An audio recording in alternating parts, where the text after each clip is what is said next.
बिस्मिल्लाहिर्रहमानिर्रहीम। ऐसी हदीस है कि सुनकर आपके रोंगटे खड़े हो जाएंगे। सुबान रज़ी अल्लाह ताला अन्हो से रवायत है कि रसूलुल्लाह सल्लल्लाहु अलैहि वसल्लम ने इरशाद फरमाया, मैं अपनी उम्मत में से यकीनी तौर पर ऐसे लोगों को जानता हूँ जो क़यामत वाले दिन इस हाल में आएंगे कि उनके साथ तहामा पहाड़ के बराबर नेकियां होंगी, तो अल्लाह अज़्ज़ व जल उन नेकियों को हवा में मुंतशिर हो जाने वाले गुबार बनाकर गारत कर देगा। तो सोबान रज़ी अल्लाह ताला अन्हो ने अर्ज़ किया, ए अल्लाह के रसूल सल्लल्लाहु अलैहि वसल्लम, हमें उन लोगों की निशानियां बताइए, हमारे लिए उन लोगों का हाल बयान फरमाइए, ताकि ऐसा ना हो कि हम उन्हें जान ना सकें और उनके साथ हो जाएं।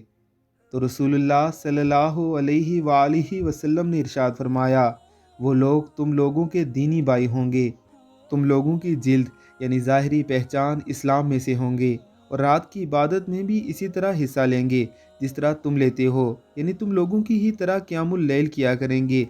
लेकिन उनका मामला ये होगा कि जब वो लोग अल्लाह अज़्ज़ व जल की हराम करदा चीज़ों और कामों को तन्हाई में पाएंगे तो उन्हें इस्तेमाल करेंगे।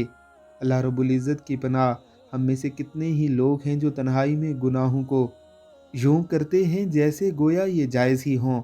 अल्लाह रब्बुल इज़्ज़त हम सबको महफूज रखे। आमीन अल्लाहुम्मा आमीन।